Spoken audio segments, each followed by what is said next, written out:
Hey everybody, we are getting ready for our next product release of our newest collection called Spring Fever. Part of that new collection includes a new print shop set called Floral Frame.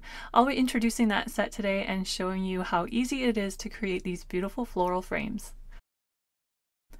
All of our print shop sets consist of stamps and stencils that work together to create designs. So included in this set is a 6 by 8 inch stamp set.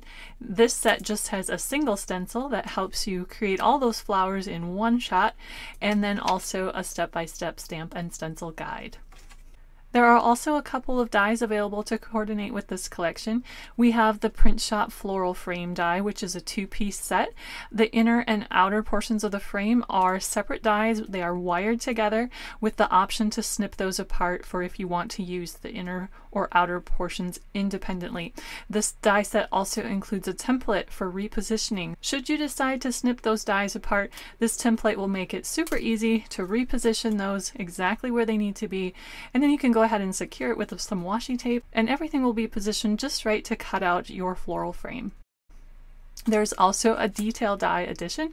This little die set cuts out all of the individual blooms and flowers from the set so that it adds just a whole lot more versatility. So let's go ahead and create a project and see this set in action. I'm starting off with an A2 panel of white cardstock. It's a 4 1/4 by 5 1/2 inch panel, and I'm going to be stenciling the flowers using the stencil from the set.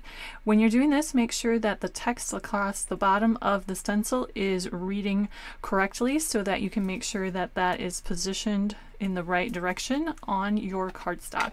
Just line up the outer edges of that stencil with your A2 panel. I have mine treated with a bit of stencil adhesive just to help keep all of these little delicate areas in place and help keep the stencil in place as I'm inking it. So I'm going to be using some shades of blue and purple. I have Tumble Glass Distress Oxide ink and also some shaded lilac. So our stenciling is complete, and you can see that even though there's only one stencil in the set, the spacing is far enough apart so that it's really easy to use multiple colors. So now we're going to move on to some stamping to complete the major portion of our frame. There are two main steps to stamp. There's the foliage and the berries. So make sure you take note on the stamp set the top indication on each of those steps. The top of the design is this flower right here. Make sure your panel is laying this way, and this is going to be the top. So just take note of that as you're setting up your stamping. So I already have those two steps set up in my MISTI because I was creating some of these earlier, so you can see now this set is great for creating multiples. So once you do your stenciling and you set up your two steps for the stamping, you're really good to go to just create multiples of cards. And so I have these two steps already set up, so I can go ahead and just do my stamping. So I'm first going to stamp the foliage portion. I'm using Bundled Sage Distress Oxide ink. I like to add some shading by sponging on different shades of ink to my images. So now I'm taking Rustic Wilderness ink, and I'm just using a sponge dauber to add some shading here and there of that darker ink. So now I'm going to shift my panel down and I'm going to stamp the berries, which I already also have set up, and I'm using chipped sapphire for this step. So now the major portion of our floral frame is all finished, and we can go ahead and stamp some details and really kind of bring this design to life. So each of the flower images and also the leaves in the frame have some detail layers that can be stamped in. You can of course set up your MISTI with these, but I just prefer to do them by hand. To determine which step goes where, it's pretty self-explanatory, but you can refer to your guide that's included with the set. Each of the little detail layers is labeled, and so that'll help you determine what bits and pieces go where.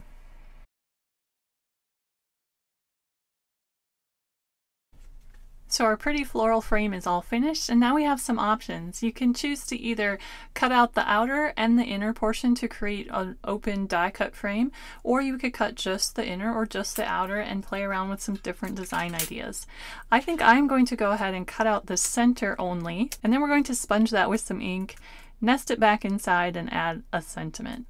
So I'm going to just position that inner portion of the die using my stamped images to just line everything up.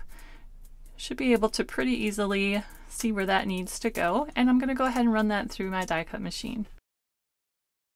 I'm back and I have that center portion cut out, so now I can go ahead and just sponge some ink on there to add some color to the center of our frame. I'm also going to add some blueprint sketch, just to bring in all the blues and purples from our stamped and stenciled design. So I'm going to add the die cut frame to my card base using some foam adhesive to kind of pop that up for a little dimension. And then I'm going to nest that inked inside portion right back inside.